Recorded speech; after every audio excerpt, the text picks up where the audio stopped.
slow. Welcome to the 80s. 80 degrees.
You talk, I will.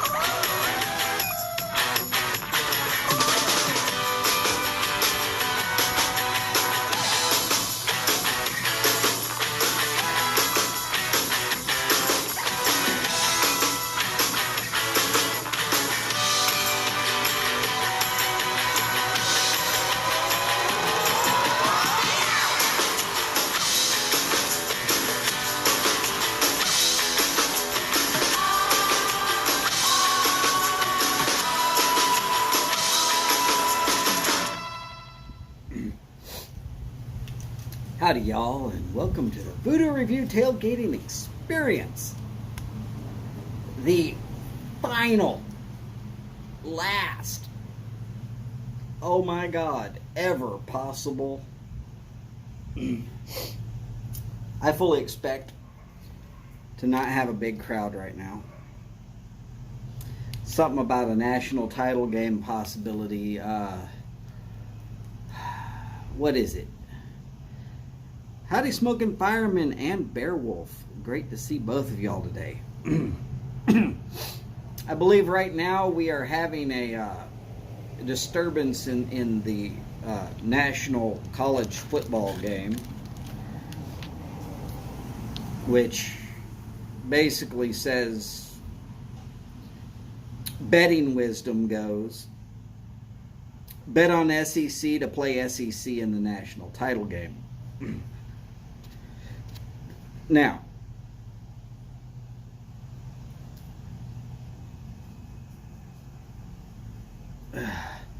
I'm not going to sit there and tell y'all that y'all got to go watch it or whatever.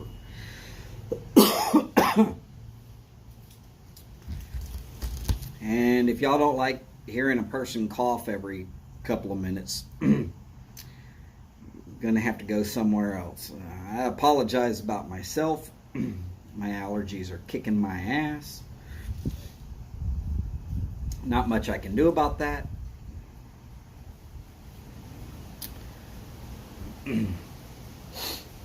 No, it's not COVID.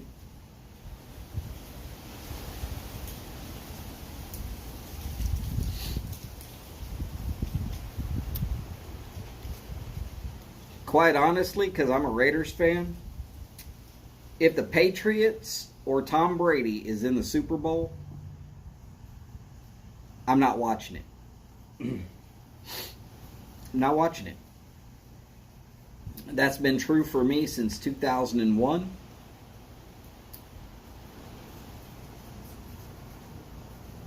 the tuck rule, which is no longer a rule, which is quite literally a rule that nobody had ever heard of previous to that. And suddenly it was in the books. Of course, you got to remember, Goodell took over. Goodell was pushed forward into the position that he's now in by Robert Kraft. Robert Kraft, who owns the Patriots, he got his payback. Plus a few. Now look, I'm not going to sit there and try and tell people that the Patriots aren't a pretty damn good football team. Y'all can like them all you want.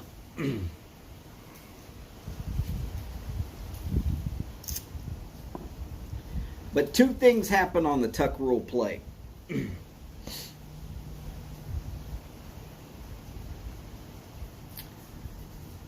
They stole from Woodson a sack that was going to be his first and only ever sack against Tom Brady.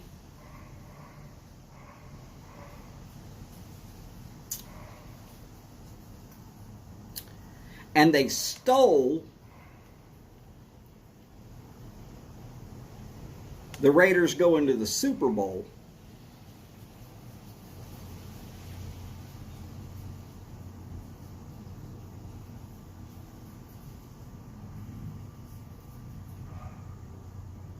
Y'all can look that up. I mean, that's fine. It was a fumble.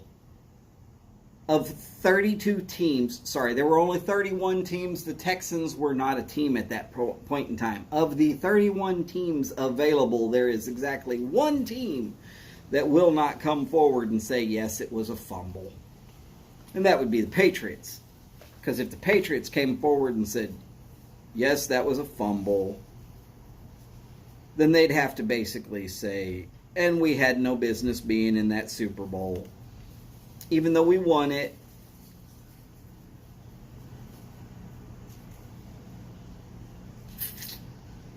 So, you know,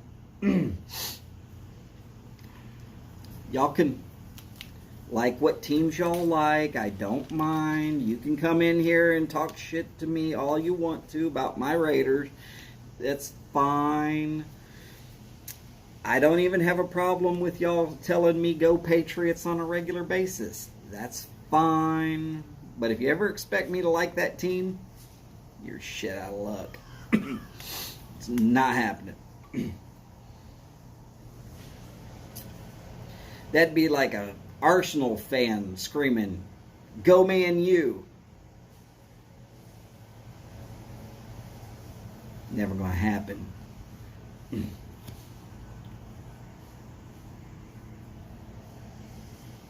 That'd be like a 80s through 90s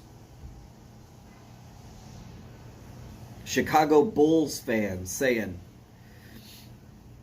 Hakeem Olajuwon is my favorite player. Don't get me wrong, Hakeem Olajuwon was an excellent player, but there's no Chicago Bulls fan in the 80s and 90s that was saying anything other than, Michael Jordan, Michael Jordan. Don't get me wrong, Michael Jordan is an exceptional basketball player. And I'm fairly certain that even right now, today, if he showed up right here and we walked across the street to where they have a basketball goal, he could smoke a stogie and enjoy it and still kill me in a game of ball. I'm not trying to take anything away from Jordan.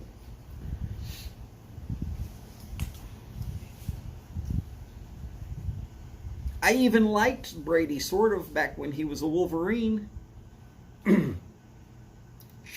Except for the fact that he was slower than glaciers.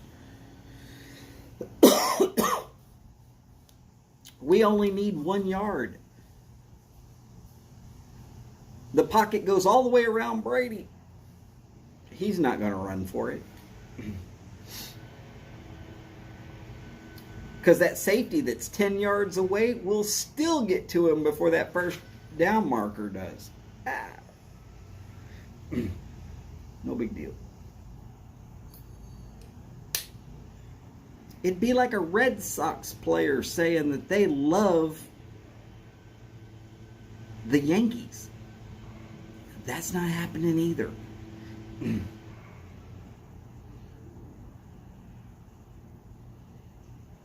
Not a problem, Bear Wolf. Trust me on this. You can pick on me about any teams that I like. I promise. I'm not going to get upset about you picking on me. Much less about my sports teams. Oh, y'all want some sports teams. Except for in the Olympics when I'm all USA all the time. Let's just go ahead and state that straight out. For sailing, New Zealand. Damn Kiwis know how to sail. There's a certain type of football where the team, the All Blacks, oh yeah, that's my team. In football, which is soccer, I've always been a Man U fan. But Man U comes to Houston on a fairly regular basis and plays a game. So that just helps me.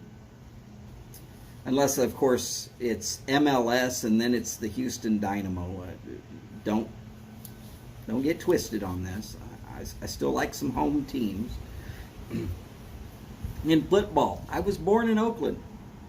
You know what? I'm a Raiders fan. But I never was a Golden State Warriors fan. I liked the Suns. Because my favorite player was Charles Barkley.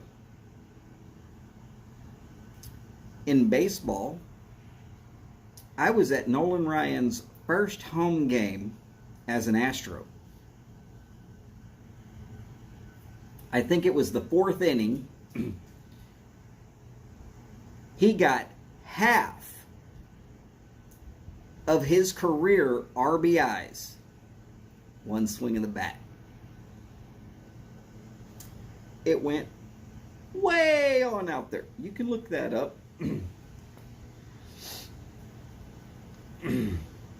I was an Astros fan from that day forward. Didn't even live in Houston. Actually lived up in Dallas at the time. I was just a kid. It's fine. It's fine. In hockey, I used to pick a different team every year. Howdy, Sharon. Great to see you, ma'am. And yes, ma'am, I am doing excellent. How about yourself? Don't worry about the cough. It's the allergies. It's fine. In hockey, I would pick a different team every year. Real simple.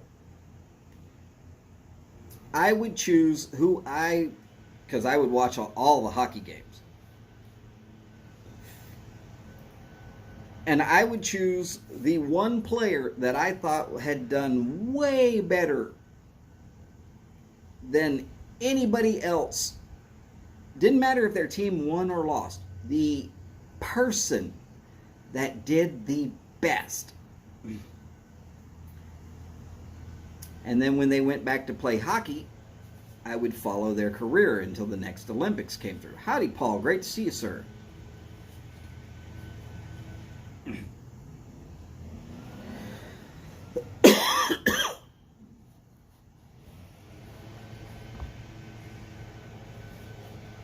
Oh. Beowulf. Let's be honest. You can't get a Raiders fan to even say the words Jamarcus Russell without them having that taste of vomit in their mouth.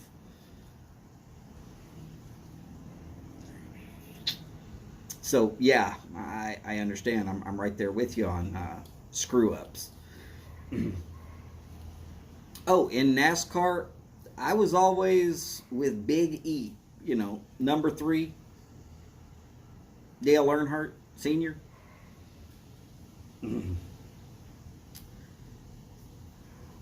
I damn near lost all interest after he died, and what little bit of interest I still had in NASCAR that left when they came out with the car of tomorrow. Here, I'm going to explain that real quick.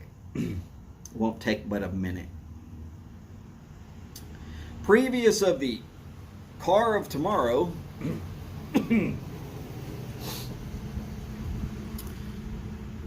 you would field a car that was size and shape like the car that it's supposed to be,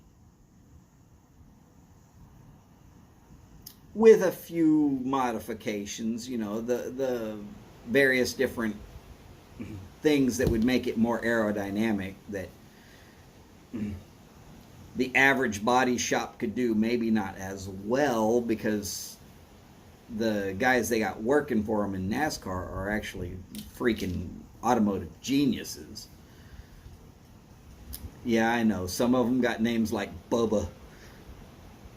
But Bubba probably is a sheet metal guru from hell and can do things that the average guy can't come close to. But I digress. The car of tomorrow replaced. I can go down to the auto dealer today and buy what won on Sunday.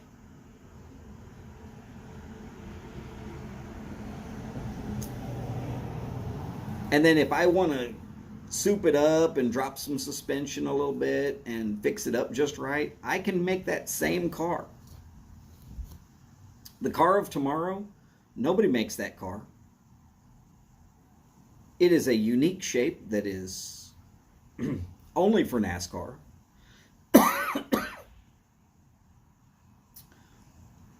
And every car is now the same exact shape. And all the cars are basically just a decal of a car. And about the same time they went with Car of Tomorrow, they also stopped this rubbing is racing thing. And now it's like, man, you can't even look at some of those guys funny without getting black flagged. By the way, have y'all ever heard me say something about being a sports fanatic? Promise I am. I didn't lie about it.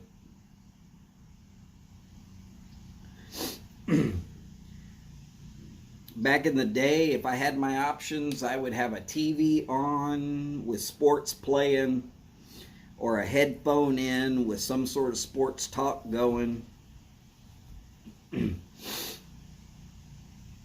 Or if I was driving down the road and there was a game on, I'd find it on the radio and listen in. Baseball was always good on the radio.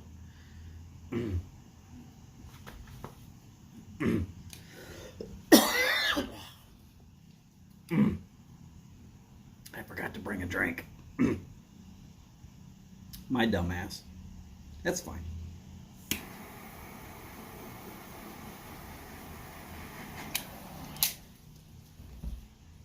I'll survive. Mostly. Nobody gets out of this world alive. When this world figures out a way to kill me, then I'll worry about it.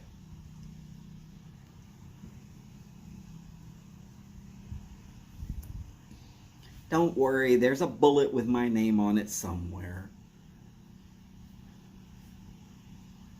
Whether it be old age or my own stupidity, or I piss off the wrong guy, wrong place, wrong time. Could be an actual stray bullet. Who cares?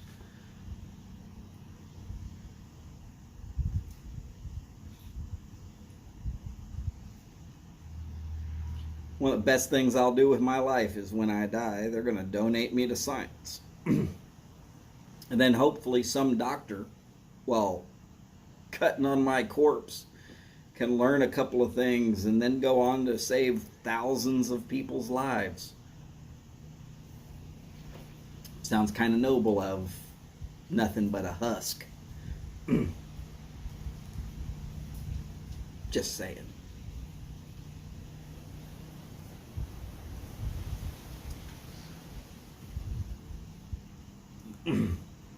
I'm not getting a fancy funeral. After a year, they'll incinerate me and mail me back to my relatives, whoever's left alive.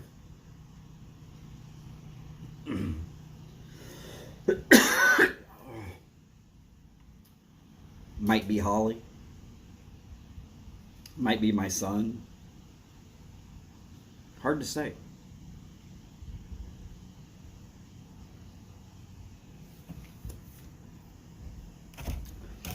All right, so I'm coughing a little bit much.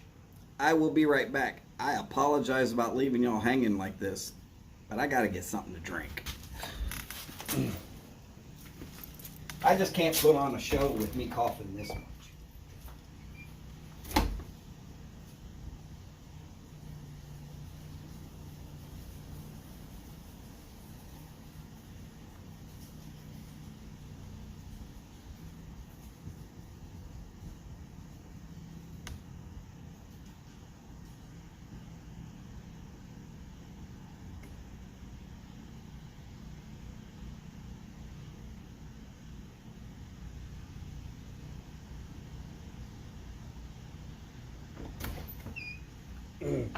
Okay, and I'm back from outer space.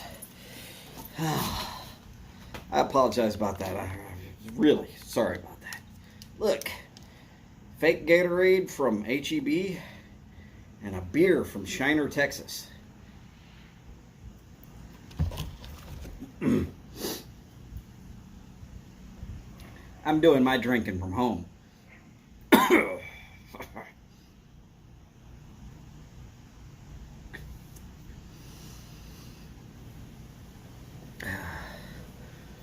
Got a cut on my thumb when I took the ladder down off the roof.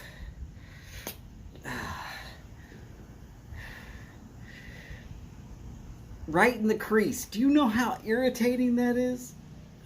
If not, you don't want to find out. Just trust me on that one. Good to the last drop.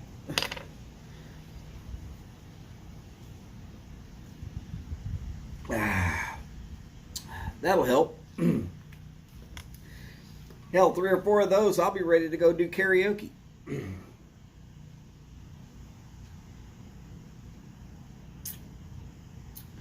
No, I won't. I can't get up there and try and sing knowing I'm coughing like this. Everybody would think it's COVID, even though it's not.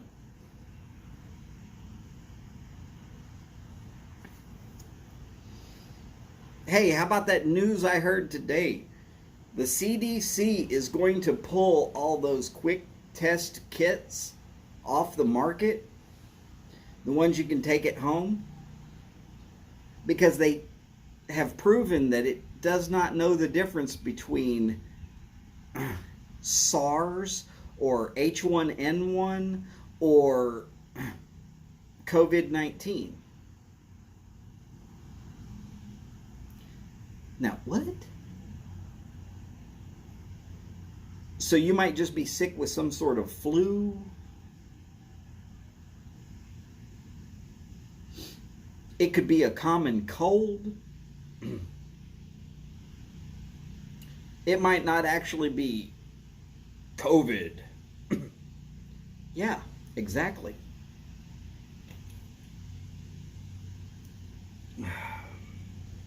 I wonder how many false positives are going to suddenly go away when a test that doesn't seem to work stops being used and stops giving a lot of false positives.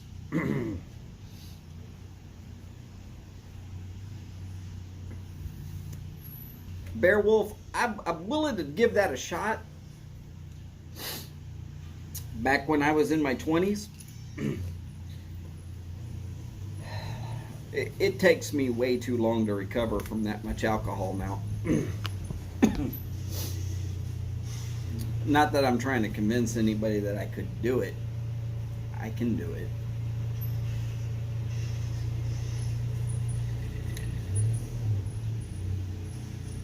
When I was much younger,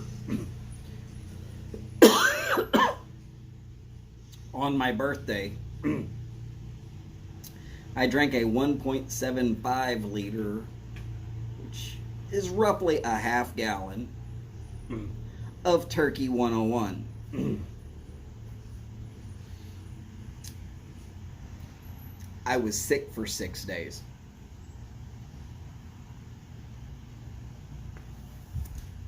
I got in some serious trouble about that one with my boss.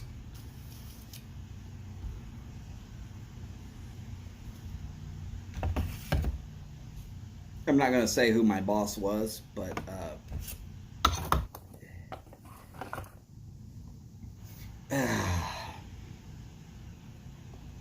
I got into some serious trouble about that one.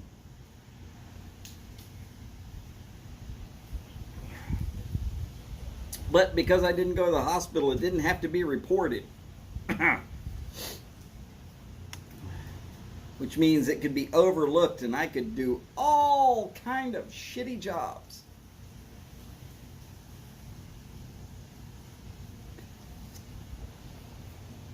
Had I been just a little bit worse, I'd have probably ended up in the hospital. And then I'd have probably been completely canceled from that job.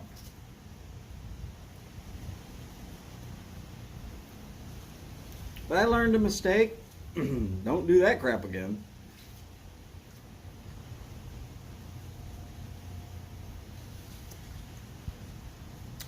Oh, also Bear Wolf. Local honey is really good for allergies. As long as it has some of the bee pollen in it.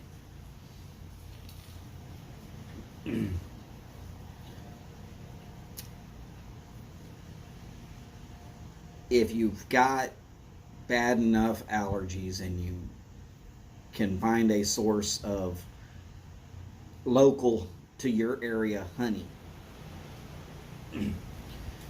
whatever it is that bees do to make honey, which is basically puke, if you think about it. And they're not crapping it out.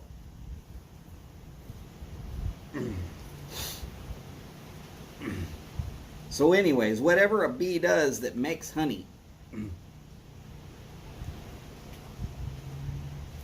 it'll have some of those naturally occurring allergens from your area. Because it'll have some of those naturally occurring allergens, it'll go in a small dose, and your body will start to build up a certain amount of tolerance for it.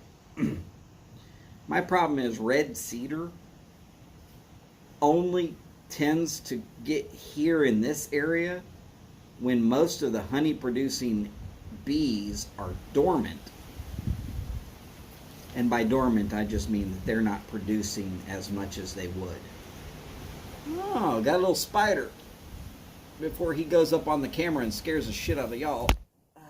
Sorry. And he's gone. Could y'all imagine a little bitty spider crawl across the camera? It looked ginormous.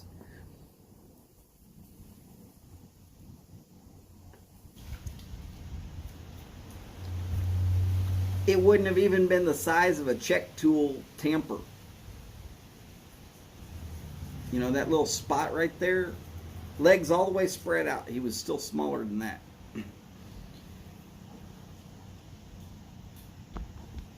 But the tamper is huge compared to the camera.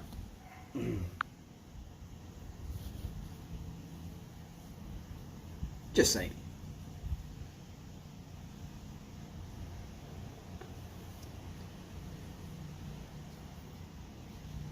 I hate to see some of y'all run away from my channel just because, well, that dude's got wildlife. Gets stung on the neck by a caterpillar. Gigantic spiders crawl across.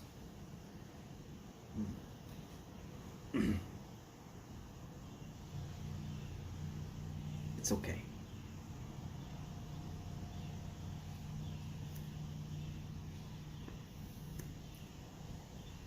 I was a little worried today. The app I use to go live, Prism, in case anybody's looking for an app so that they can do this too.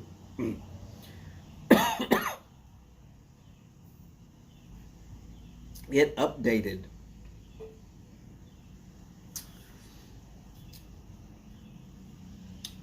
Problem with an app that updates, 9 times out of 10, it screws up your settings. Like really bad.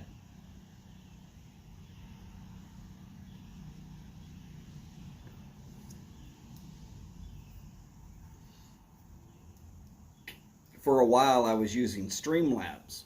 And then they screwed up the settings to the point where I couldn't get it to go live at all.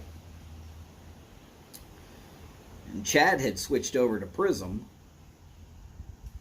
And he said, just switch over to Prism.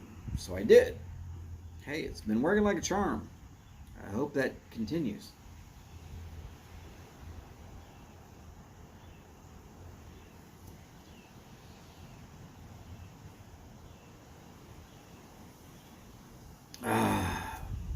Beer is good for me.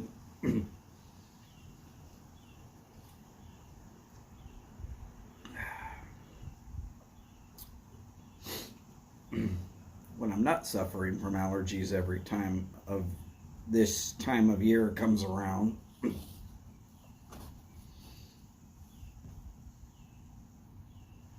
It's only this time of year.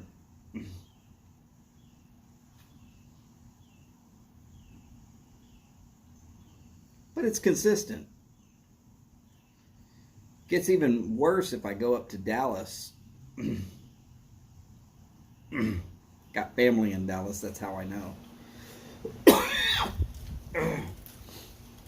But they're so much closer to the Red Cedars that I get even worse slammed by it. So lovely.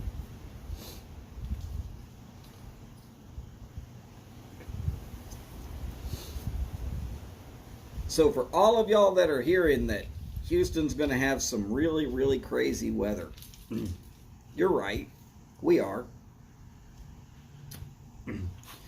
We exceed at crazy weather. 83 degrees today. Sounds nice, doesn't it? Tomorrow's supposed to be about 83 again. So nice. I mean, damn. January, 83 degrees.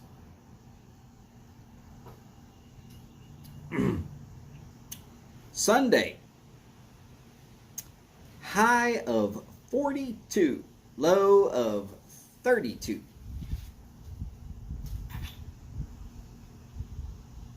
Wednesday of next week, probably right back up to 80.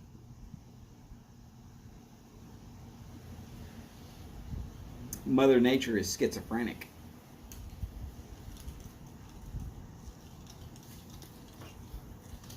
Or as I like to tell my wife, Mother Nature has proven she's a woman because she can't make up her damn mind.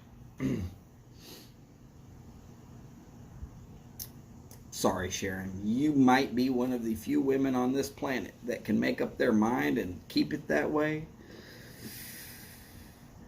And for that, because I don't know well enough if that's true or not, I apologize.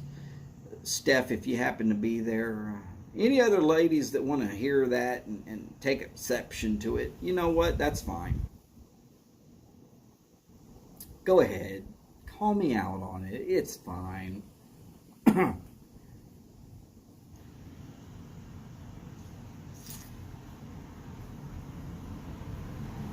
My wife is exceedingly good at proving that statement right, though, so.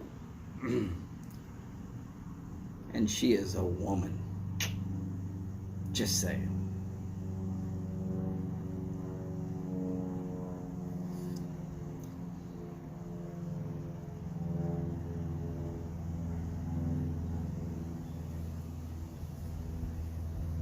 Oh, cool. Sharon says I'm okay. I mean, I'm not trying to piss off 53% of the planet just by reminding them that making up their mind and sticking to it is what frustrates most men about them. There's whole craziness involved with saying, oh, changing one's mind is a woman's prerogative. Hey, whatever. I know it's a stereotype. Don't get on to me for it.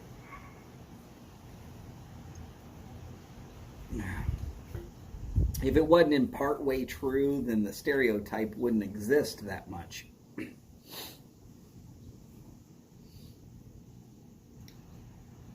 At least that's my theory.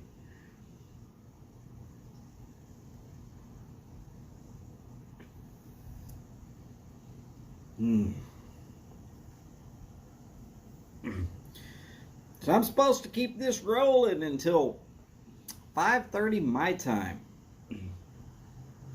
aka 6:30 East Coast time, and 3:30 West Coast time. In case any of y'all are not subscribed to the Briar Report, at least the newsletter, and in case things have really gotten away from you, the man puts out a blog daily. According to the blog, Robert, also known as ENA's dad, that's the letter E, the letter N, the letter A, the letter S, dad.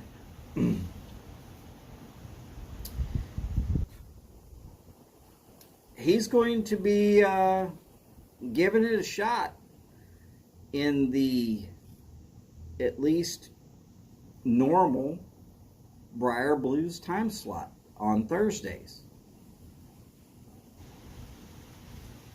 Now, I'll tell you, the guy's pretty interesting. Following along with Mike's advice, which was reiterated by Phil in today's blog, if you just be yourself and you let it kind of go organically,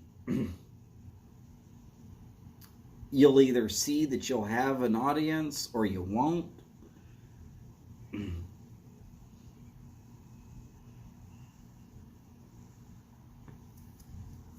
Don't get discouraged. Maybe some people aren't subscribed to you. Let's be honest. 80% of people who turn in or tune in to Briar Blues, 75% of the people that tune in to Yardism,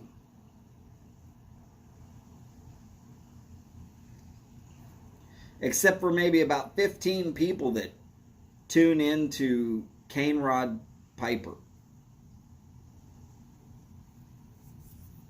and probably about the same amount that tune into Martin.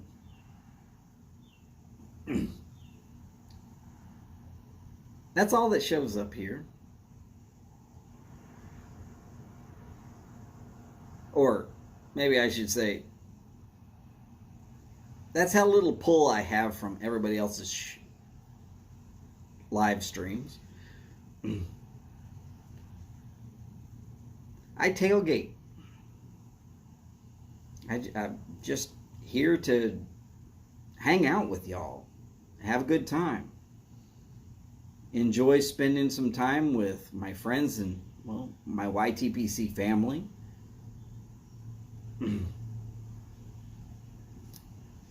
That's why I don't mind answering questions. I mean, I consider a lot of y'all are family, and the ones that aren't family, I at least would like to consider y'all friends.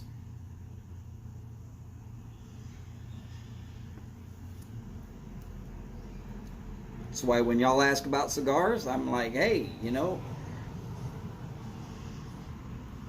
if a cousin or a brother or a sister or nephew or niece or aunt or uncle, or I know it wouldn't be my mom and dad, they were going to ask questions about cigars, I'm going to at least try to give them the best answers I can.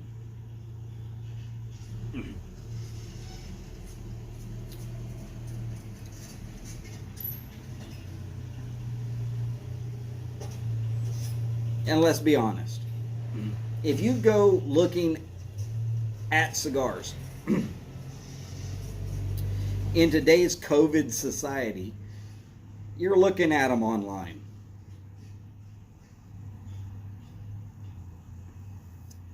You can't touch them. You can't smell it. There's no way to know how they burn.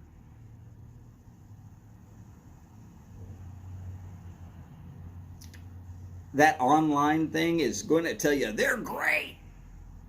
100% you should buy them.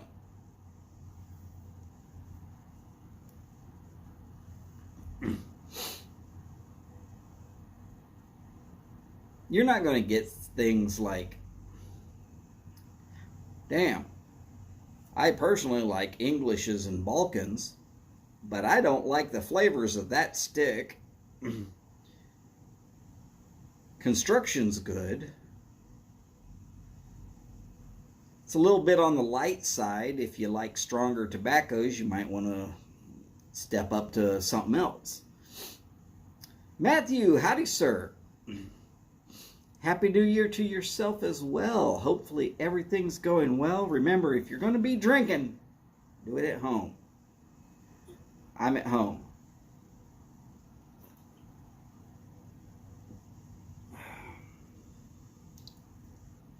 Just saying. Told you the beer would help. I've hardly coughed in a while.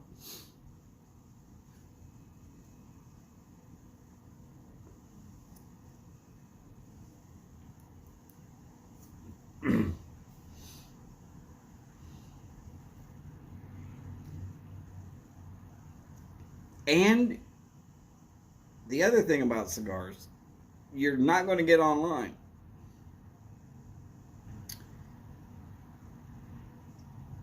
Woo! Very nice, Matthew. Very nice. I do plan on having some Woodford Reserve later with Martin. Y'all will note that I've pretty much never missed a Martin live stream. I'm sure I probably have better things to do with my life. I just can't think of anything to do that's better, so I hang out with Martin. Come on, I love that show. Freaking awesome.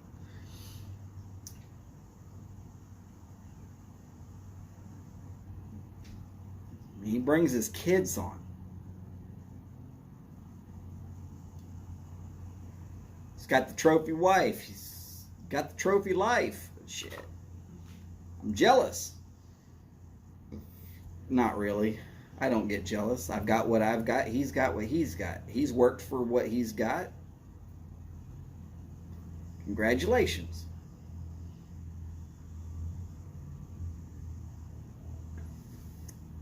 Now, Matthew, that is probably true. He is probably out of town and might not be doing a live stream this evening. But I have hope. And because last year's New Year's Eve show was so off the hook, oh my God. I have a lot of hope.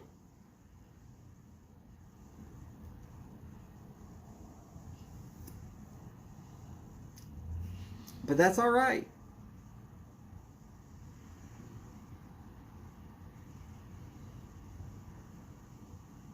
Oh, yeah. Topping last year's show would be rather difficult. I will agree with that. But he has Derek and Mortensen J. Crow and McFly is pretty much a regular now. Now, last year he hung out with Katrine. They drank. Wow, did they drink. And it got way past healthy. I hung into the very end. So did Boris. Like, let me see here. If I'm doing my math correct, this show started at 3. When it hits 4 plus 7, that'll be 11. So 5 o'clock my time, Boris is screaming out Happy New Year. And according to him, he's got friends over and they're having drinks and cigars. Probably why he's not here. I don't blame you. Y'all got other things to do. There is no blame in not being here. I don't mind. I'm not going to reach through the screen and twist your arm, and I'm not going to call you out on 17 different apps. Hey, I appreciate the ones that do want to be here. And for those that don't want to be here, I appreciate that y'all actually considered being here, even if it was only once. Even the people who are no longer showing up because they even hate me now, I don't care. It's fine. I'm good with that.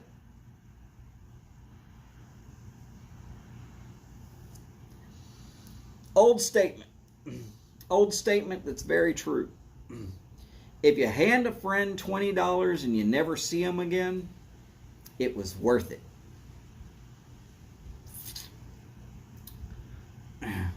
So if I've made some sort of enemy by being who I am, bye.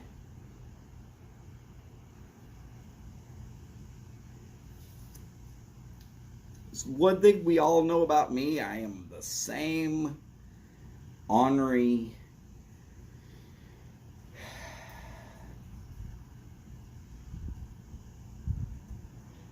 somewhat angry,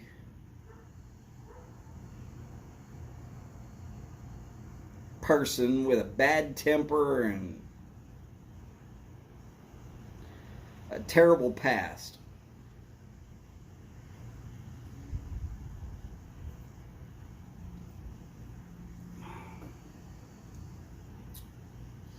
If I could take it all back, start over. You know what? To hell with it. There's no guarantees.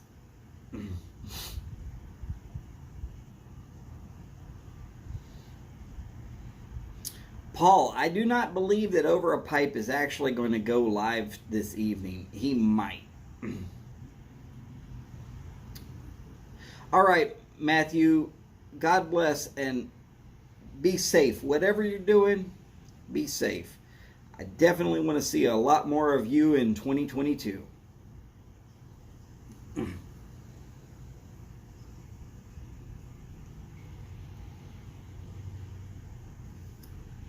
Hard to do if you ain't there.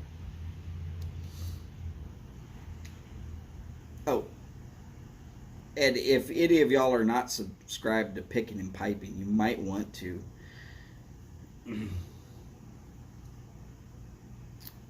You like people that can play music? He's pretty good at it.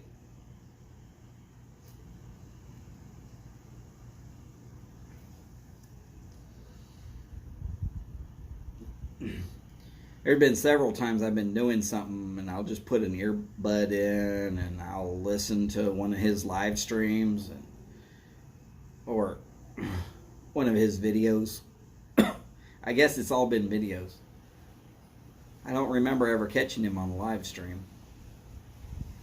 I'm not putting any restrictions on people. Y'all don't have to do live streams. You don't have to do videos. I will say that one of the best parts about this community is being able to really interact with each other by putting out a video and putting out a live stream.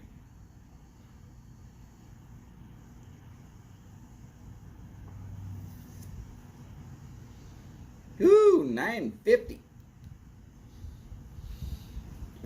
Well, Paul, I have heard that Glumchum, aka Matt, will try to go live. I'm not sure if he's going live this evening or if it's going to be in the new year.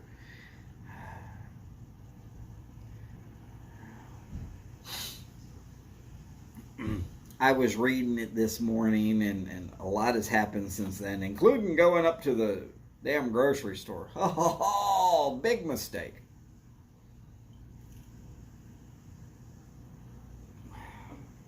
Yes, I went grocery shopping on New Year's Eve.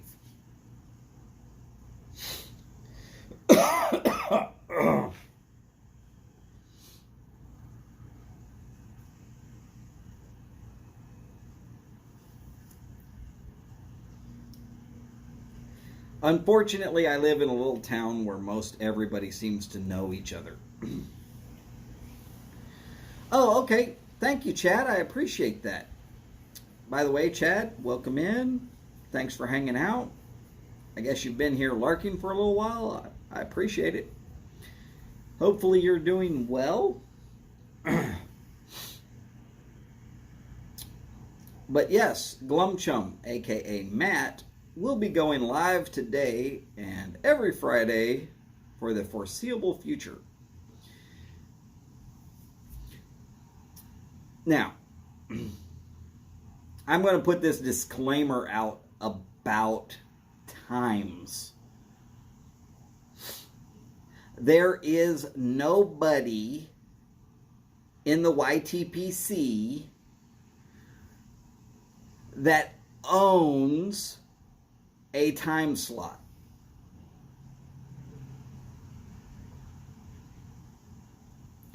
I go on when I go on because it was right before people who were regularly putting out live streams. And it all happened because I put out a live stream just in front of a Mel the Garbage Man Piper GAW that was going to be a live stream. And I'm going to tell you, there were people here and then they said, hey, we're going over to the GAW with Mel. And I was like, oh crap, I forgot it was today.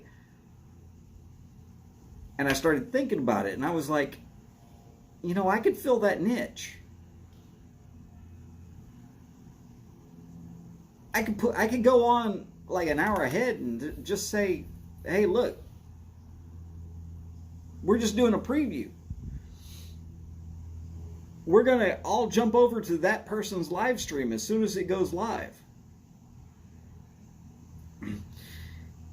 And then Mike at Briar Blues says, well, it's tailgating. And I said, holy crap, you're right. It is tailgating.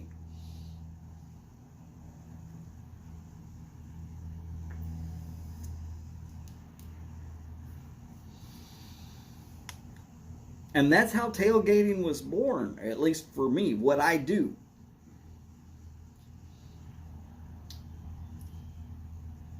And I'm so serious about my time slot that if somebody else wants to come in and completely take over these particular hour, hour and a half, 2 hours that I do,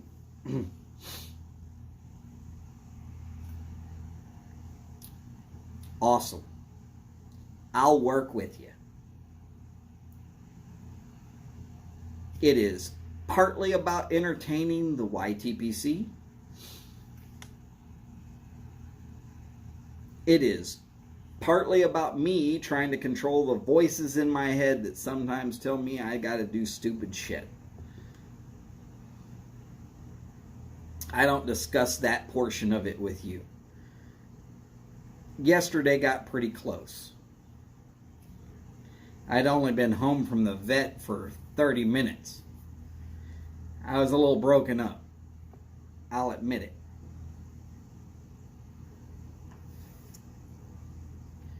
No, I don't want my cat to have cancer.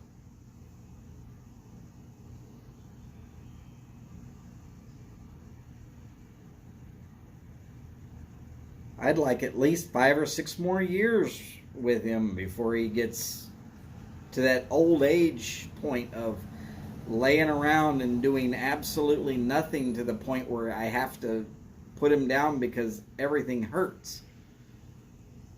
My cat's not going to have that option.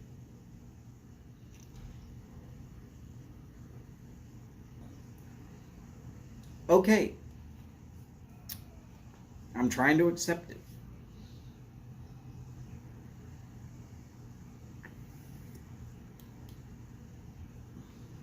But it was a little bit rough yesterday.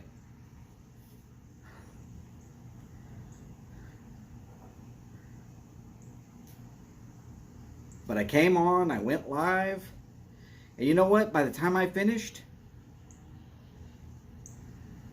I was having a pretty good day.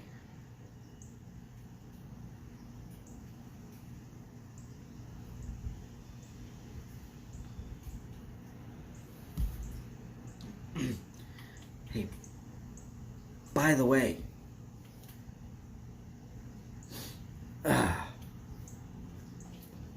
show y'all one of those Christmas presents. It's nothing special. It's a Ryobi rotary tool. Look.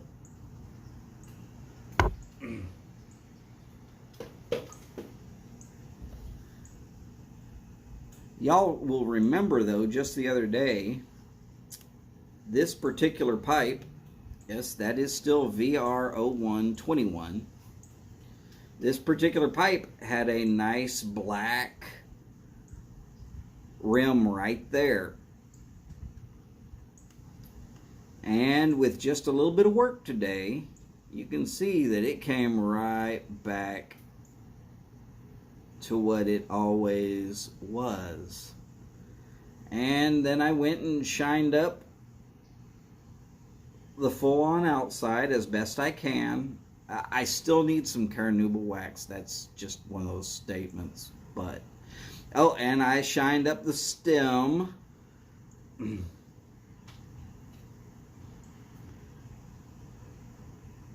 Didn't take much time, didn't take much effort. Martin, howdy, sir.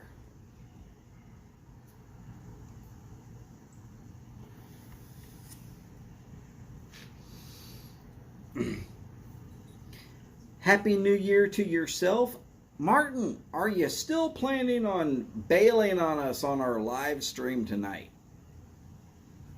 It's okay if you are. I'm not telling you have to be here. But last year's New Year's Eve show was so much fun. I'm kind of looking forward to it, even though it's probably not going to happen.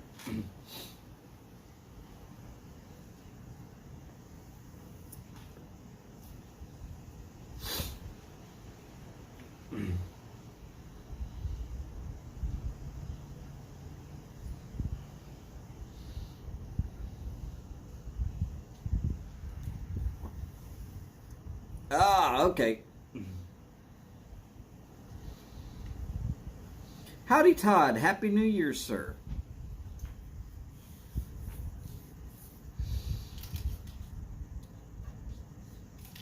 Oh, yeah. Chad, that reminds me. I have a question.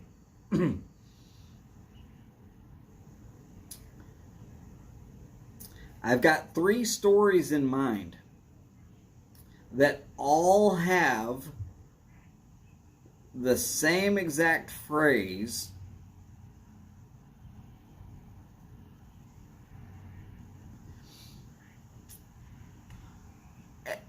and I'm thinking, should I just do one, or should I do all 3, or should I do one video that is all 3? I think I can run the full gamut there and do a single video that has all 3.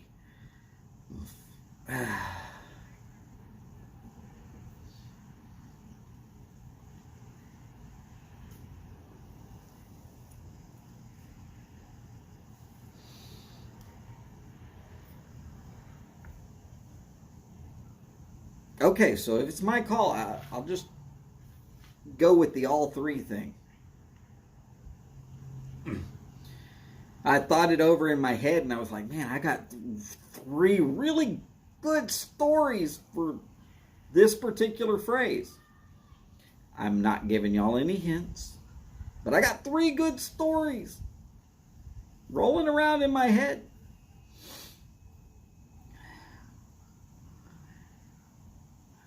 I'm just glad that you didn't have one of those phrases be, y'all ain't gonna believe this shit, but otherwise, I could go from now until next Christmas and still not finish.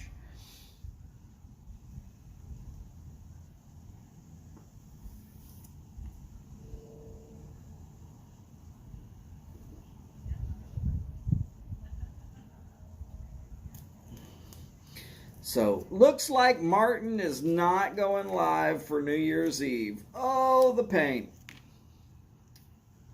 That's all right, Martin. Be safe. Be careful with your family. Know that we love you, brother.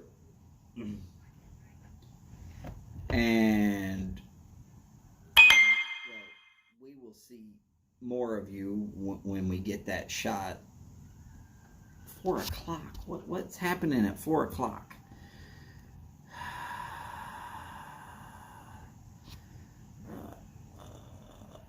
Okay.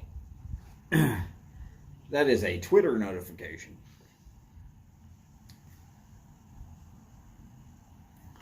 For those of y'all who hate Twitter and got off of Twitter, that's fine. I don't mind. I'm mean enough to not quit.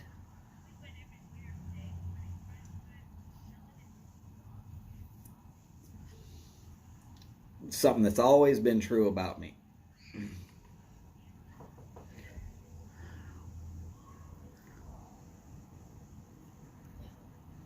When I shattered a kneecap and they told me I would never do all of the exercises necessary to get back to walking unless I went to physical therapy. And I asked them, if I go to physical therapy, how soon will I be walking without a brace? And they said 3 months. And I said, 2 months I'm walking in here with my crutches in my hand and no brace on. What do you think? They said, it's not going to happen. 2 months later, I went in crutches in hand, no brace on. Oh, God, it hurt. Oh, I probably should have wore the brace. Oh, God, it hurt.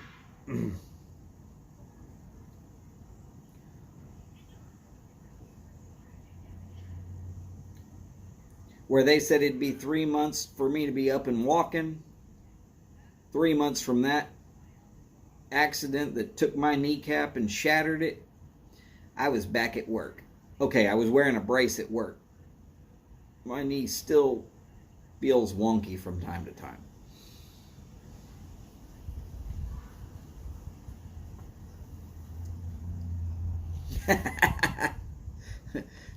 Chad, I'm right there with you. Stop exercising.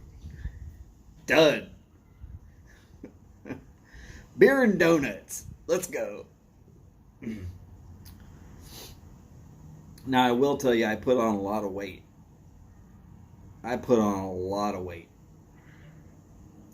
Before the accident, I had a 32-inch waist. After the accident, I got up to a 38. And nowadays, I'm one good dump away from being back into a 34.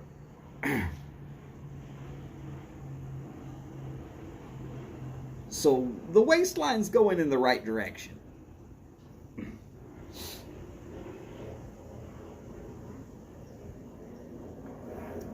Am I ever going to get back to do a 32? No. No. That takes too much time out of anybody's day in my condition. Because it would be literally having to work on it 20 of the 24 hours a day. And I just don't have that.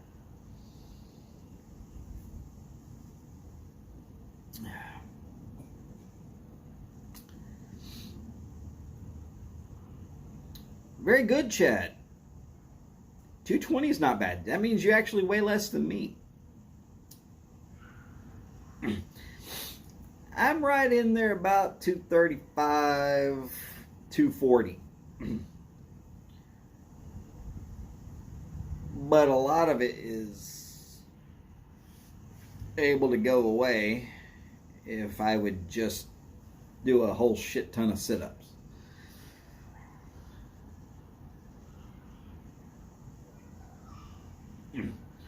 But I'm not about, if I got to do a shit ton of sit-ups to keep from being, like, unhealthy, obese, okay.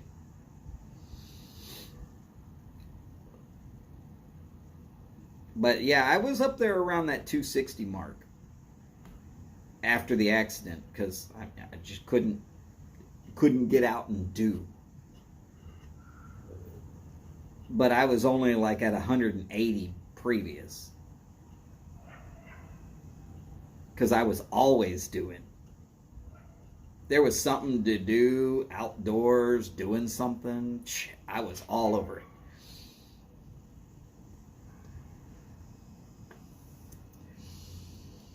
Bearwolf, that is possible that there have been a lot of people quitting doing lives. Now, either they are going back to work or they are feeling discouraged.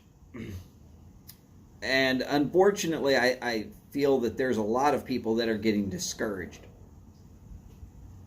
And I feel that what they're getting discouraged mostly about is their lack of viewership. But I'm going to explain this as best I can. They're judging their amount of viewership on the basis of Briar Blues, Cane Rod, Mutton Chop, Matches 860.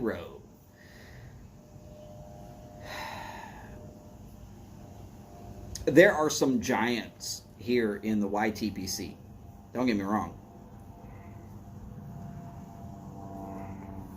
Past and present. There are people that will pull 100 viewers, no problem. Not even have to do a giveaway. Sorry, Willie and John, just a statement of fact. And there are people that can turn in 50 drop of a hat. They could go live butt naked in a snowstorm. You can't see a damn thing, and they'd still pull 50 views. Then there's people like me that struggle to get to 20.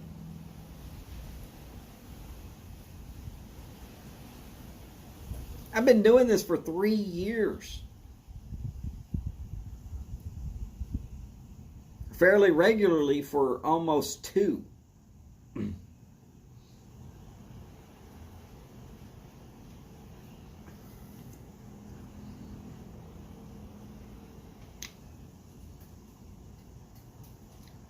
And I'm going to say, if you're judging your amount of viewership compared to those giants, then you should also go out and just start making pipes. Because obviously you're as good as Lavon Asikian, Jay Mouton, Philip Rivera, Eric Weaver, LCS, London Calling with Simon, Beans 316, Tom Eltang. So obviously that's who you should be judging yourself by, is these master craftsmen.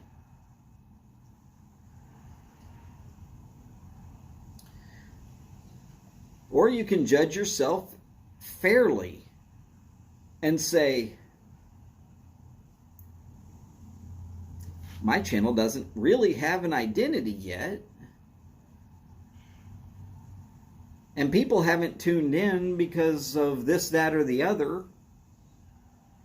And maybe if I've been doing this for 7, 8, 9 years, I might have quite a crowd of viewers.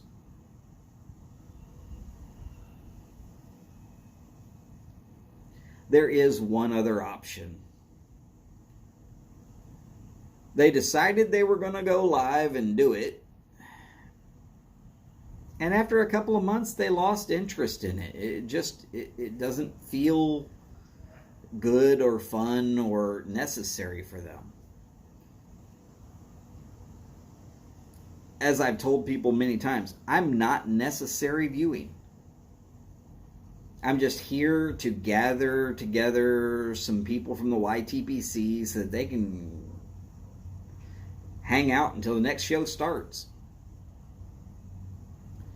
If you go to a college football game and you go walking around in that parking lot where they're tailgating, what you will see if you look from a distance is thousands of people partying together. But what you'll see if you get up there close is that it's hundreds of little groups of 10 to 20 people.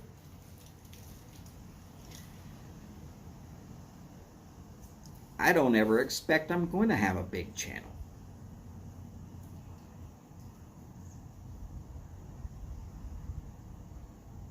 I'm too controversial.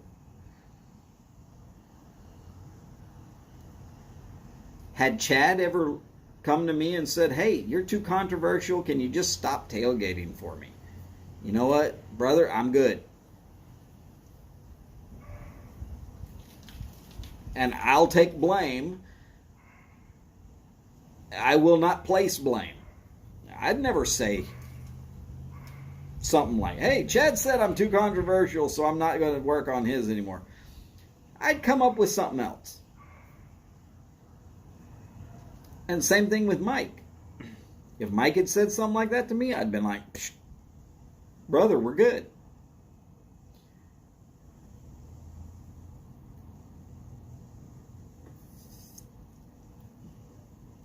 I mean, I'd still be the same guy. I'd just pick a different time. I could easily come out there and say, you know what, this 3 o'clock time slot's just not working out for me. I've got too much shit going on, and it's right in the middle of the day. It's just not working out for me. I've got to shift it to a different time. And then I'd pick a different time, and I'd be,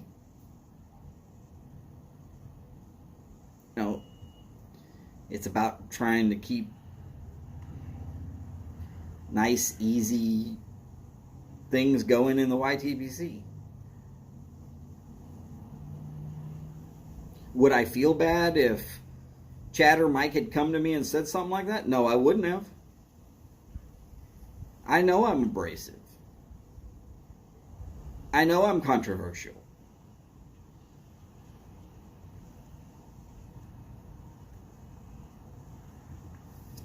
And I know that with this Texas accent that's thick as molasses, I'm not actually the most easiest person to listen to.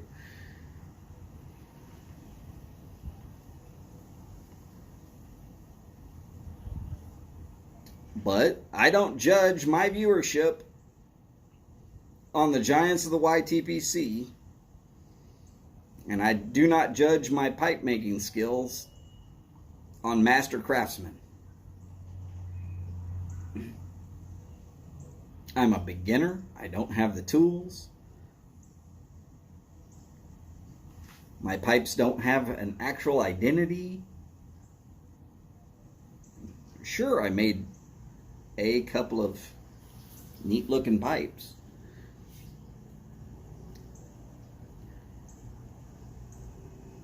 But if I sent that one right there to Phil Rivera, he'd turn one out just like it in 2 days and be like, that was the easiest crap I ever did in my life. Thanks, Phil. I worked for 3 weeks on that. Way to make me feel like a dumbass. No, I'd have been like, cool. Now I have goals.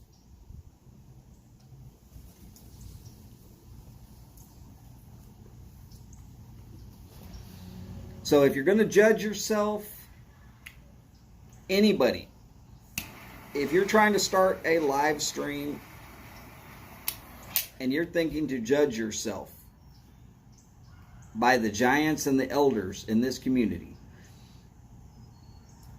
don't.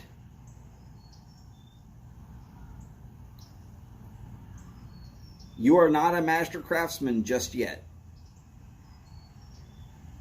And some people they automatically have that talent. Take Hobbiton Pipes, or Hobbiton Piper. I think his name's Kevin. And names have never been my strong suit, and I apologize about that.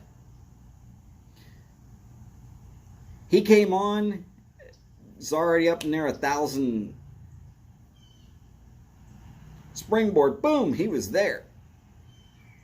Whatever, he was doing everything right, clicking all the numbers, hitting all the digits. Congratulations, sir. I'm in awe of your mastery of the technology that allows us to do this.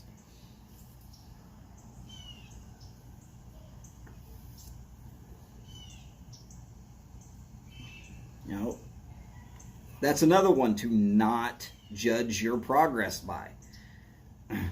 People who come in and have 1,000 subs in less than a year, no. That's rare. That's very rare. Chad, you hit 1,000 subs sometime, this year or last year, right? And how many years had you been doing it? I know it was more than 3. I've been doing this 3 years. Dingus McSwine has more subs than me. It's awesome. I don't care. I'm not here to compare myself to anybody.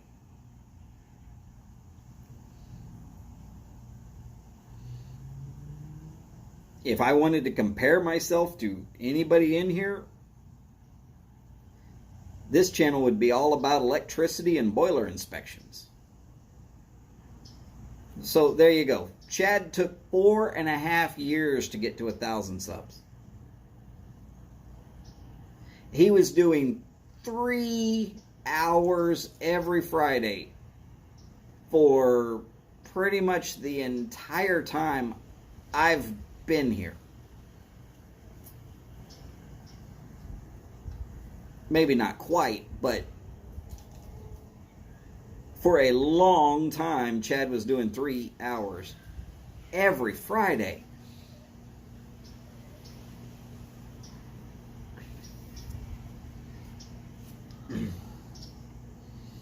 I can't do 3 hours once a week.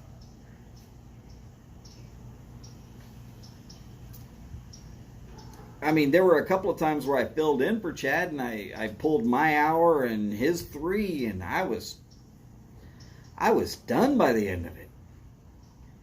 And hell, by the time 2.5 hours went by, I was like, how the blank, blank, blank, blank, blank, blank, blank, beep, beep, beep, beep, beep, beep, beep, beep, beep. Sounded like Morse code, the amount of cuss words that were going through my head. But that's what I was thinking. How in the Morse code does Chad do this every week? And his shows were great.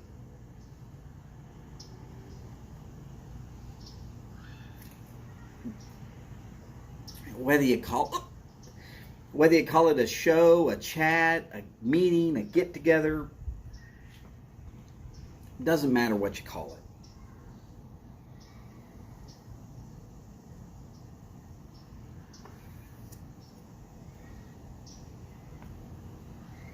And me, like I said, I don't ever expect that I'm going to have 100 people on. I get to 100 people, I'm screwed. I think I've gotten to 30-something 2 or 3 times. And the chat is just moving much faster than my dyslexia will allow. So I start missing comments. And I apologize about that.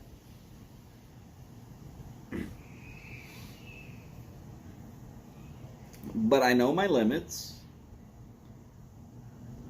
And I have my own expectations. My expectations are that I'm going to have 0 viewers. So every viewer past that is 100% above my expectations. Hard to be disappointed when you have a 0% expectation. I think I've got 7 in here right now. I appreciate every last one of y'all. Yesterday, even more so than y'all can imagine.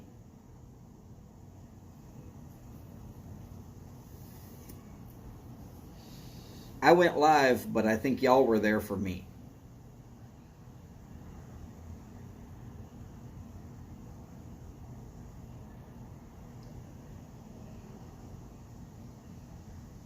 So, can't thank y'all enough for that.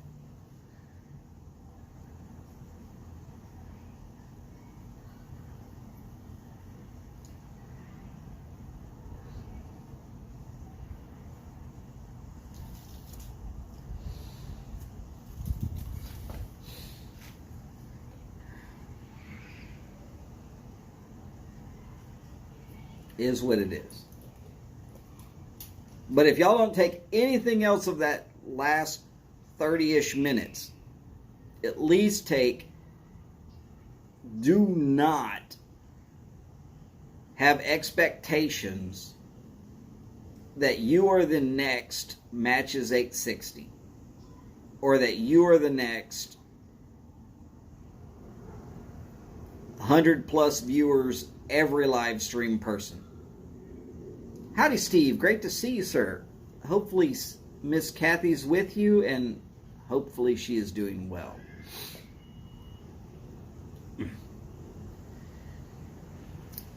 If y'all want to be the next people that are in there having hundreds of viewers every time you go live,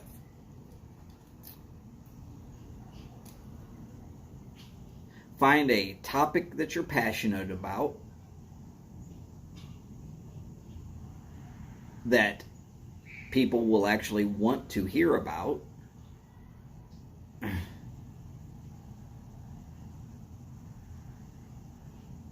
Do a whole lot of research and use every media possible outlet that you can to push that message out there that you're doing something different, something live, something whatever.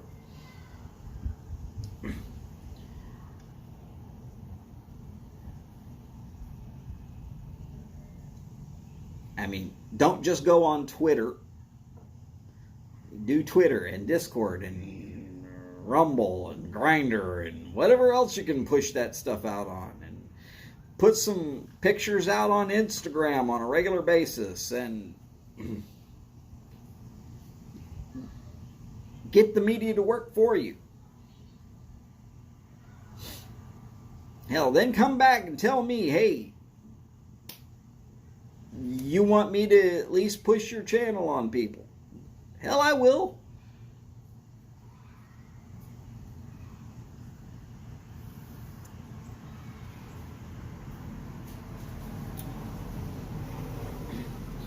When Let My Cameron Go said he's going to do a prayer meeting, I was like, cool. I'm not even a big prayer guy. Howdy, Possum. Great to see you, sir.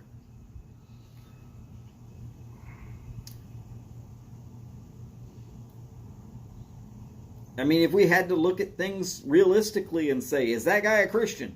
I don't think so. Do I read the Bible? Yes, I do.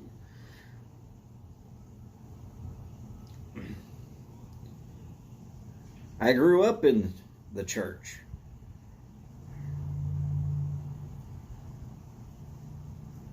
But Let My Cameron Go said, that's Nathan in case y'all don't know.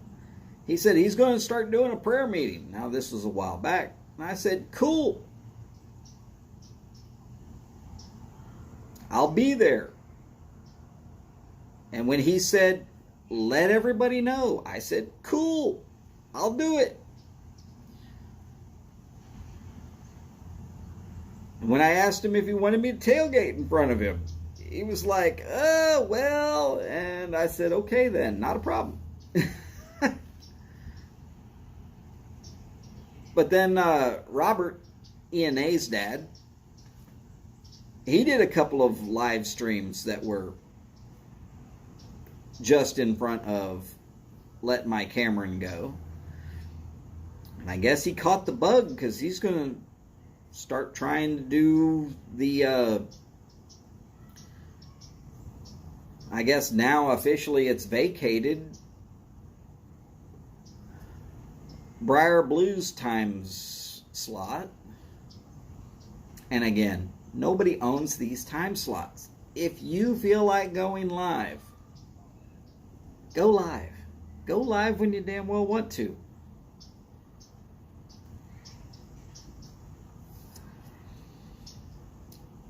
If you expect to pull every viewer from somebody else, you might be fighting an uphill battle.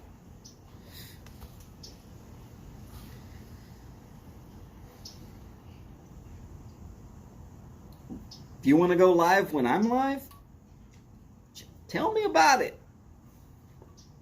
I'll work with you. I am willing to adjust my schedule while I'm not doing much of nothing to accommodate. Of course, you're going to miss on a lot of people because the times when I tend to go live, you either have a lot of Europe sleeping or finishing dinner and not really giving a crap, or whatever, or it's too early for West Coast, or it's just slightly right off into somebody's dinner time on the East Coast.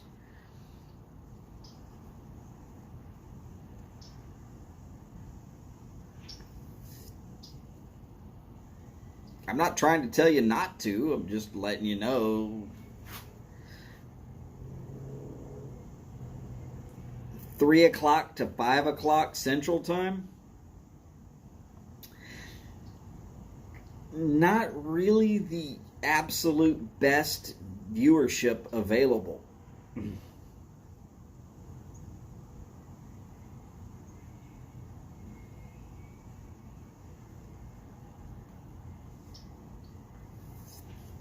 Steve, that is very true as well. And hey, I'll be honest about this. When this COVID stuff's over and I get a job, I might not be doing this anymore. I might be too busy doing my job to stop, make a live stream, and then go back to doing my job. I might still be busy.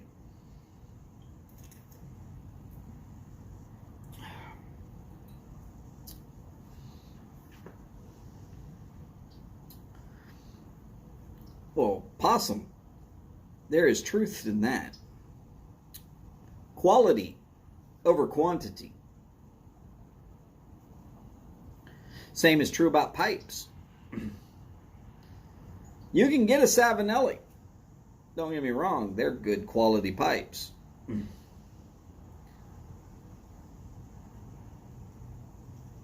But put it up against the most prolific artisan that I know, which would be Simon at LCS Briar, who did 235 pipes. Brother, that's a lot of pipes in a year. He did 235 pipes this year.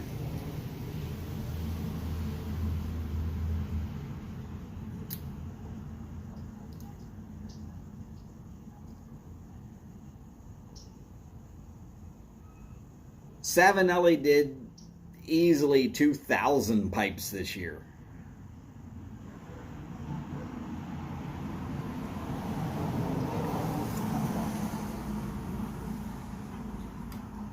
Savinelli's a good pipe, don't get me wrong.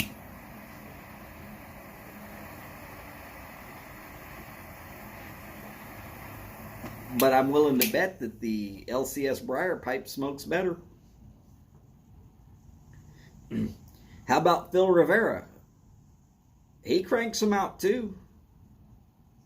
Everybody who's got a Phil Rivera is like, oh my God, this is a great smoking pipe.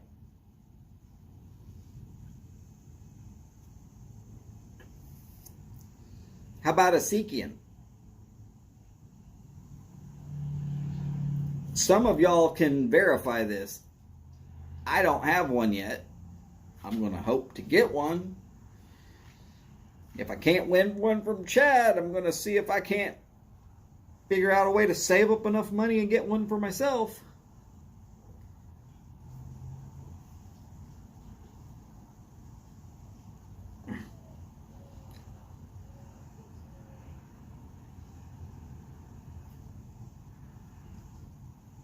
He doesn't turn out 200 something pipes in a year. I mean, I guess he got pretty close.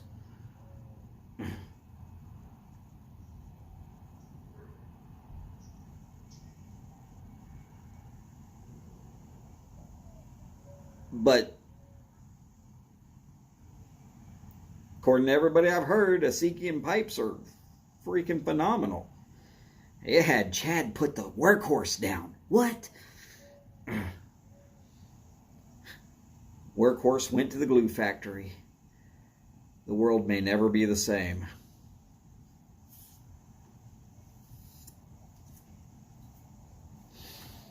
No, I'm fairly certain that Chad still has the carbon cob.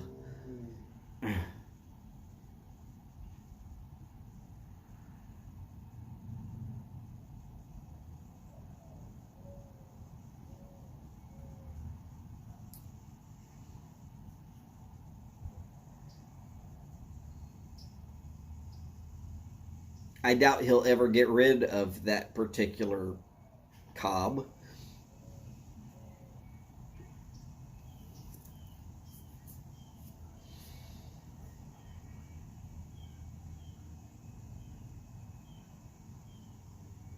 But he's even said it.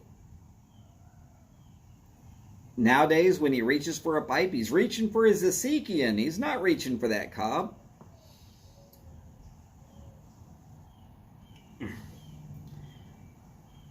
That's high praise in my book, because I know what it takes to make a cob look like that. I don't have that kind of patience.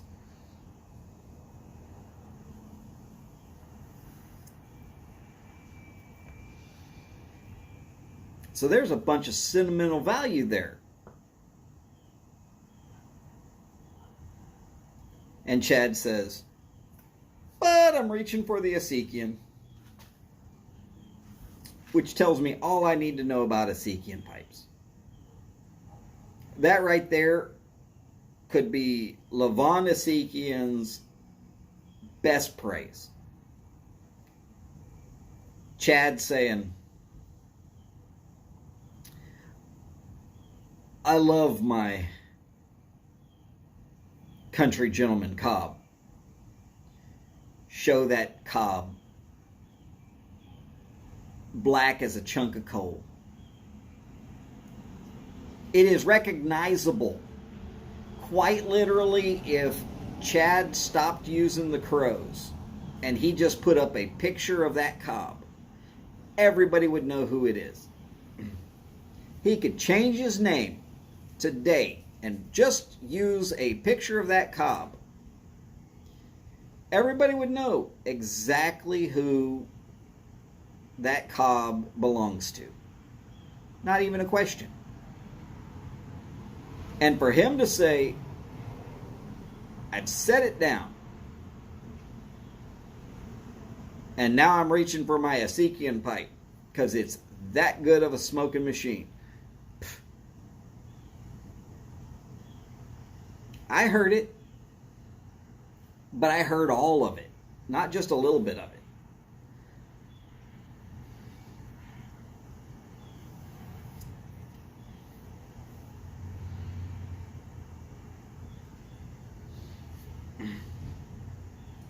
And no, I'm not trying to make anybody else feel bad or worse or differently about whatever pipes they like. You like what you like.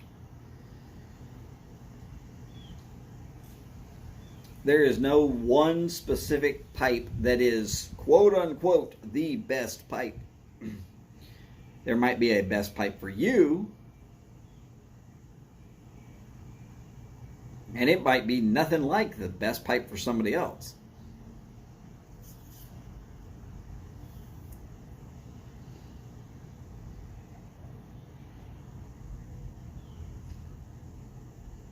But if you find someone who likes the same kind of pipes as you, that then comes back and says, y'all all know I love this pipe, but this other pipe that I just got is so much better, so far superior, that I just about don't even smoke that other pipe anymore. That's high praise. That is high praise. And no, Chad, I'm not meaning to put you on the spot. You put it out there in a video. I saw you say it. My jaw hit the floor. I had to pick it all back up.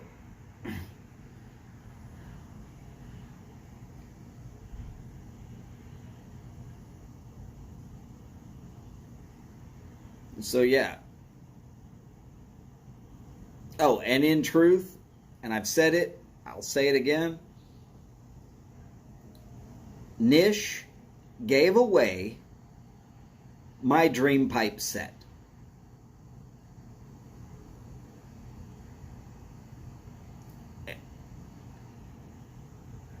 I would have been happy with any of those pipes he gave away.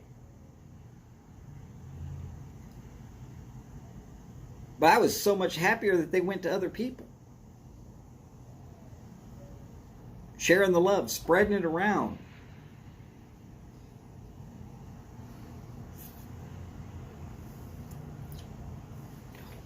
By the way, Doug got to 1,000 subscribers. That'd be Curmudgeon Piper, in case anybody's looking for him. And now Mike is starting to push for Charlie to get to that 1,000 mark. That'd be Boca de Boyton.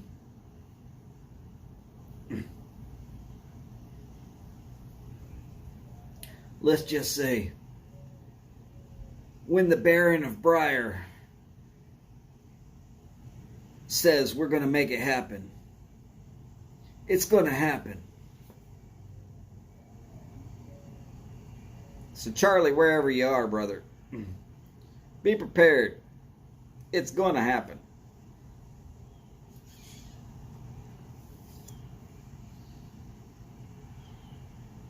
Oh, don't get me wrong. Mike at Briar Blues put in a damn good push to try and boost the number of viewers on my channel.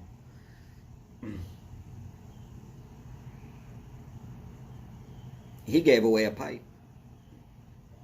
All we had to do is get me above 30 viewers, and we did. If I remember correctly, that would be Steph from Steph and Skip Kane that won that particular pipe. Sure was nice.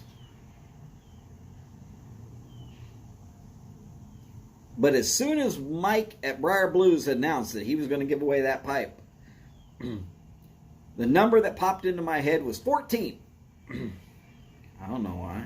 You can go back through my archives if you want to, and you can find that particular one show where Mike at Briar Blues gave away a pipe. You'll see that I picked number 14.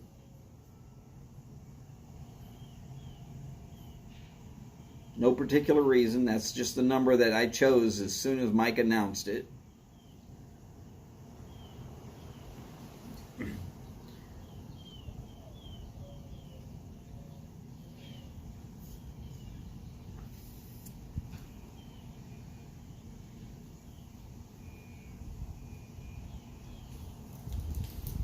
Of course, he also did the same thing for Nashville Mafia and Over a Pipe and Steph and Skip and I believe Jose Cavendish.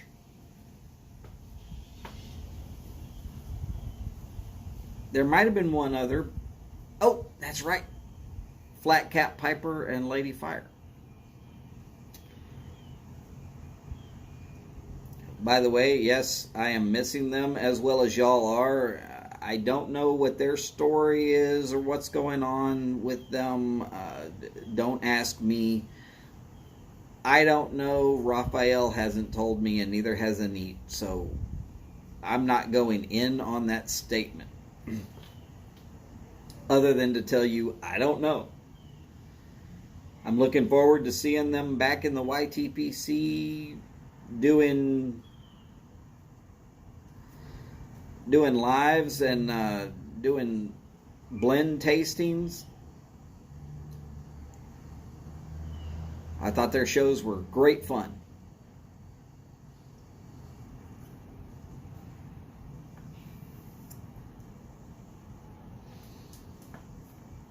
And I'm sure that whatever's going on, whenever it's all taken care of,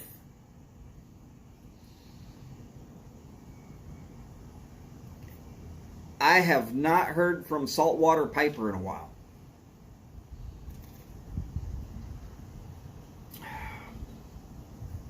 I know I'm subbed to him. Of course, YouTube has a funny way of unsubscribing you from a lot of channels. I go through and check how many I'm subscribed to, and quite often I subscribe to 10 channels that I somehow have been dropped off of. One of the mystery ones that I'm wondering how in the hell that happened was Ghost Cop.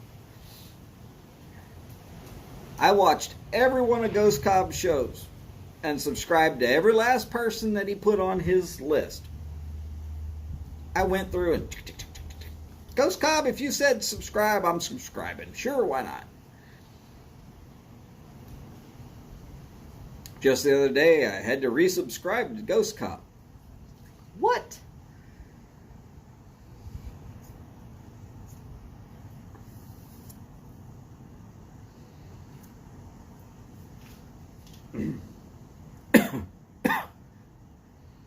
So don't be surprised if you're not seeing from somebody.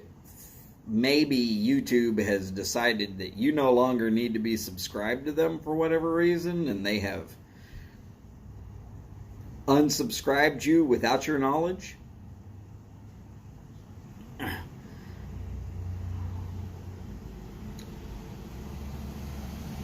You won't be the only one if that happened. Mark at TPI, Tobacco Pipes International, Mark, he just recently put out a video saying the same exact thing. He went through and people he's been subscribed to for a while, he had to resubscribe to them. And he has no clue why. It's not like he's going through and saying unsubscribe.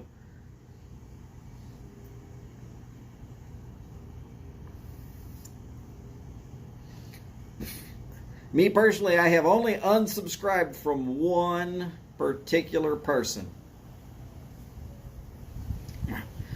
And that was a person that was making good comments in a live feed. And so I subscribed to them.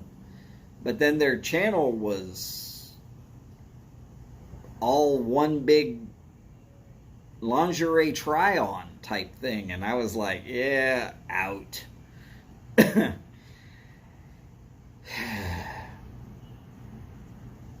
I am not looking for a girlfriend. I'm not looking for another wife. I am not here for that.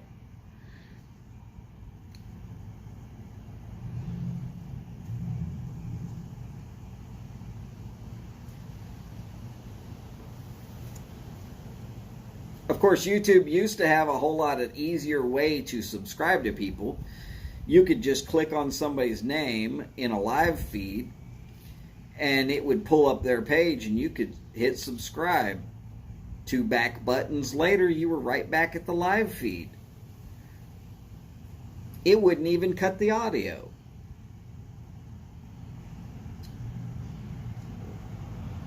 Then they changed that.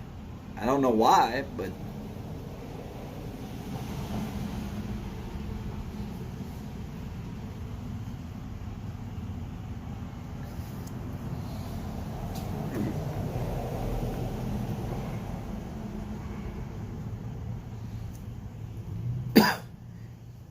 then there was that shooting thing that happened in New Zealand. Suddenly, everybody had to have 1,000 subs to go live.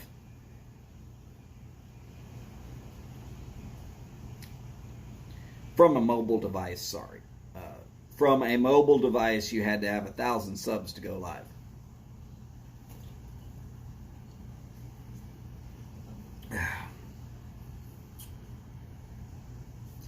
That was a little frustrating. Because just previous to that was when I had started going live.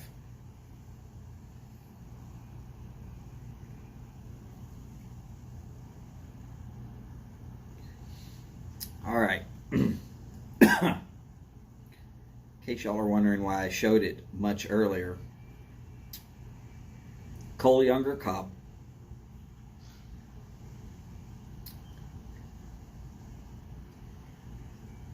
This is, I believe, a 46 or a 48 ring gauge. See if it says on here.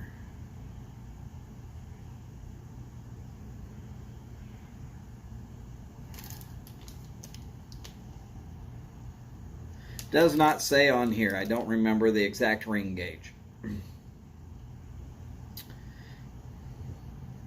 That's a Punch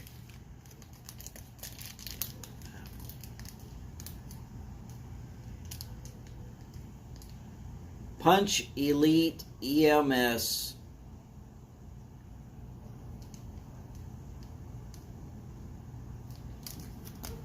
I'm not going to try and read it. Too small. Got to take my glasses off to read it, and then I got to put my glasses right back on. So a Cole Younger Cobb, Punch Elite EMS, skinny, fits perfect. Somebody the other day asked, what do I do to get a cigar to fit in a pipe so that you can finish it off? So I take a pinch of tobacco. It's Old Professor, in case you're wondering what tobacco I'm using, because I have it available. That's it. No specific reason for that particular brand. It is by Sutliff. I am kind of enjoying it. It is in English. 1 pinch of tobacco, loosely in the bottom.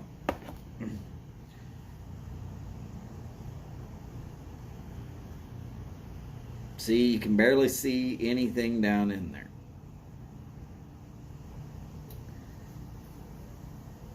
Take cigar. Press it in until you start to feel a little bit of resistance.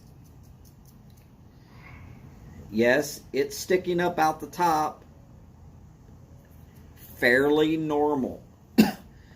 Why do I not suggest doing this with anything that is not a cob?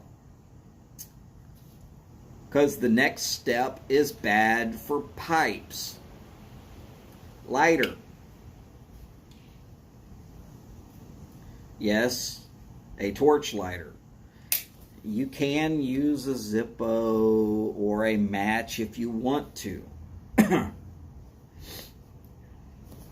But because it's a cigar and because it's a cob and because for 20 bucks I can replace the cob, I'm not going to screw around with it. I'm just going to do it. Again, not suggested to ever use a torch to light a pipe.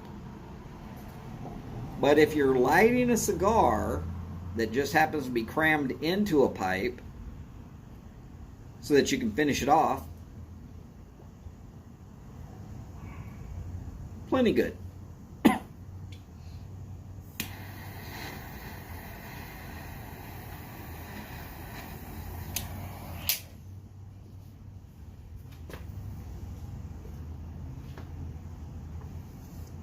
And there you have it.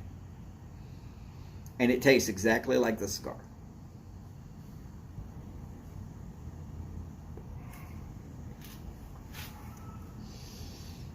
I do not suggest using aromatics, because as the aromatics heat up, it will release some of that aromatic and it will change the flavor of the cigar. But a vapor or a English or a Balkan, you should be fine. The reason that you want to put a little bit of tobacco down in the bottom is to make sure you have that little bit of airspace.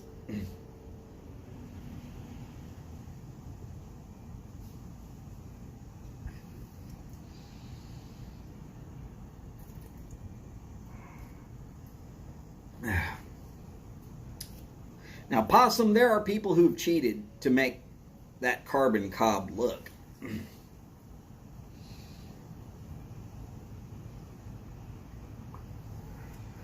Some people have taken a leather dye and they've dyed the pipe before they even started to get it to be black.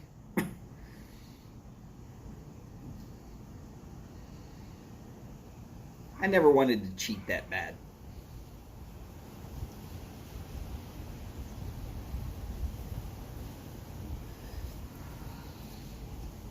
I figure if a pipe's going to make it, then it's going to make it.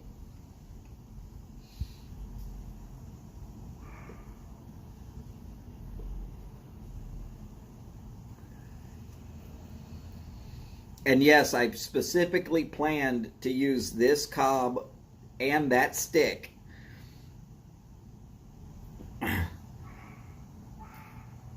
having already known that that stick fits perfectly into that cob.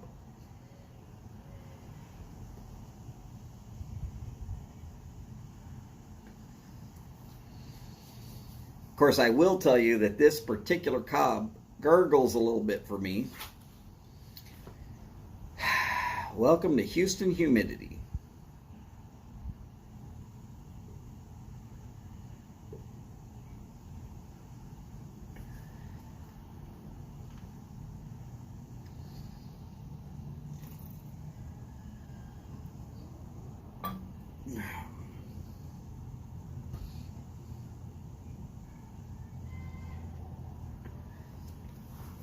Really? Popcorn? Well, what are you smoking? What blend is it?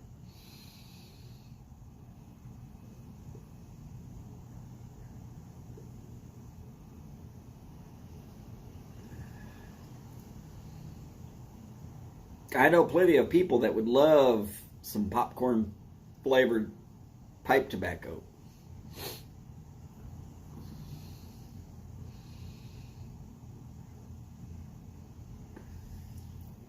Sharon, my lives tend to last until the next show starts. I believe Glum Chum should be probably kicking on here in about 30 minutes.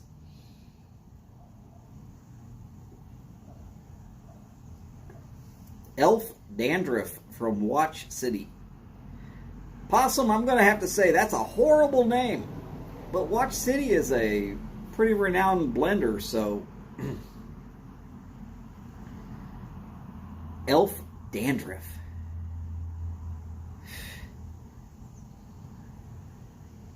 I mean, Donald Beard Psoriasis Flake.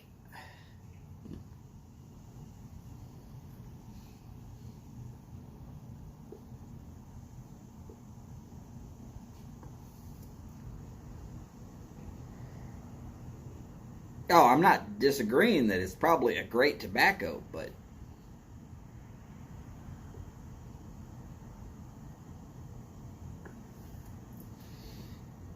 like I said, Donald Beard Psoriasis Flake.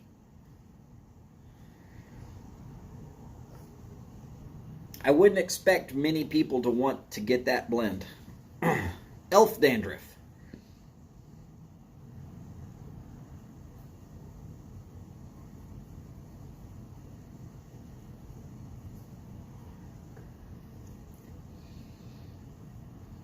And that, ladies and gentlemen, is about how to get your pipe to smoke all the way down. Howdy, Peter Piper. Great to see you, sir. By the way, if anybody's been watching the college national football playoffs, who won? I'm fairly certain one of the teams should have won by about now.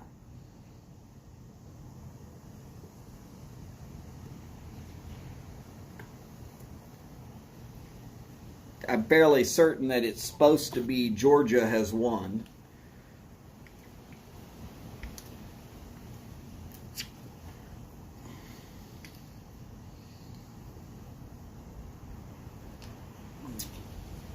Or Alabama. I forget which one's playing when. Howdy, Ron. Great to see you, sir.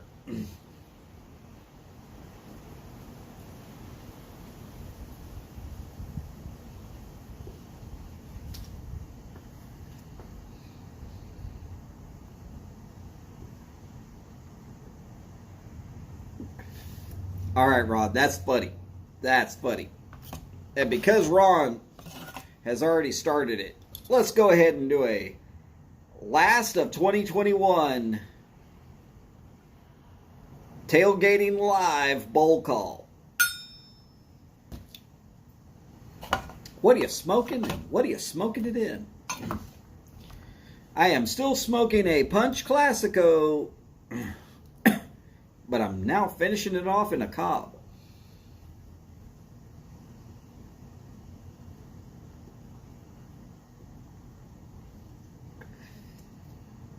I will warn anybody who's wanting to do this that it is a little bit more difficult to finish a cigar off in a Cobb than you would think.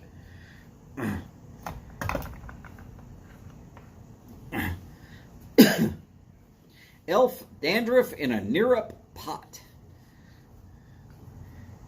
I still say that's just a horrible name for a tobacco, but long as you like it, that's all that counts.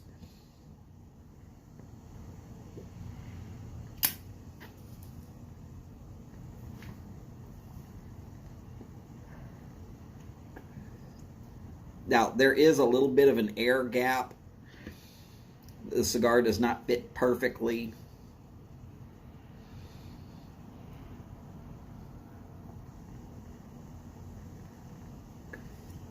A chili burrito.